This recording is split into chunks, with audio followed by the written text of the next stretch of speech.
we are presenting our Minnesota's newest millionaires. How does that sound? Good. Feels good. Feels real good. Kathleen and Tom Morris. They are from Burnsville. They purchased the ticket at Super America, 160th and Cedar Avenue in Lakeville. So with this, Tom and Kathleen, congratulations.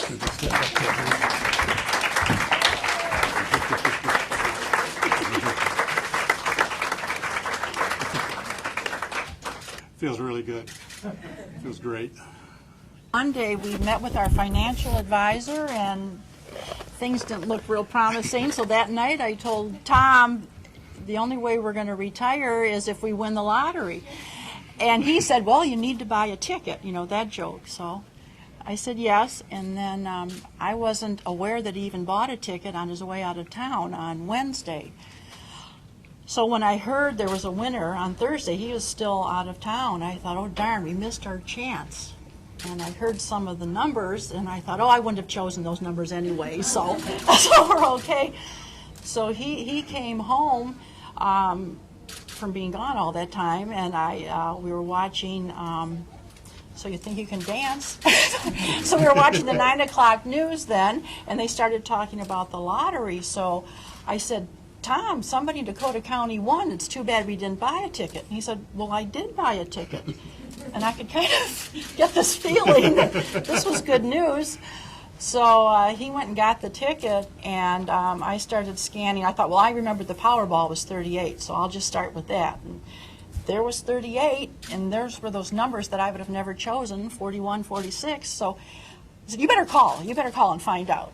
So he called and then started reading the numbers, and I'm just following 11, 18, 36. I said, we did it. And I normally buy 3 tickets, and this time I bought 5 because I didn't have $3 in my pocket. I only had a $5 bill. So what he was going to say was it was the fourth ticket was the winning number. Normally he would have stopped at 3. So yeah, I was going out of town. I was driving to Indiana, and that morning I grabbed a ticket before I went to Indiana, and then I ended up in Indiana working until about 10 that night. When I had a buddy with me and work friend, and we came back the next morning. Actually, we had a meeting the next morning until noon. Then we left Indiana, got home about 9 o'clock, and then that's when we were watching, you know, TV, and we saw everything. And then she told me that somebody in Dakota County had won. I had to pull in Super America because they were under construction out in front, and they always, every time I go in there, they're nice to me. And I thought, well, I'll just pull in there. I'll give them my business rather than going down the street to somebody else.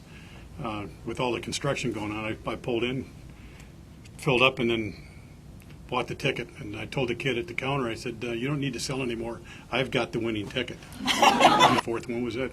But I normally buy 3, and I wouldn't have gotten it. So it was not normal. What are you guys going to do with the money? We have fun. Anything in particular? What do you do for work? I'm a sales engineer. he's retired 14, 15 hours ago. What do you do? I play golf. This is where I kept the ticket in my Ziploc bag. Actually, Kathleen, the children say that she does everything else. When they were little, they used to say she does everything else. So Because that's everything what I that was loose and to be done around the house when I was traveling, she took care of it all. How are you processing all this? It's something you never think will happen in your I life. still don't believe it. You guys are standing here Right. and just don't believe it. 2.5 hours sleep, too, isn't helping formulate this in my mind, but I guess it was our turn. So that's how I think we'll do just fine. We're just going to live the way we have, but just a little bit higher, a little different level. We'll do just fine. If you're going to take the one-time payout or the payments yet? Not quite sure. I noticed that everybody takes the cash, but I kind of like spreading my fun out. I don't know, the annuity kind of sounded good. So we're going to discuss that with our financial advisor. This will be a more fun topic than talking about the stock market. With the idea of retiring when we wanted to, and that was the bad news Monday night when we were talking, and that's when I said to Tom, the only way we're going to retire is if we win the lottery.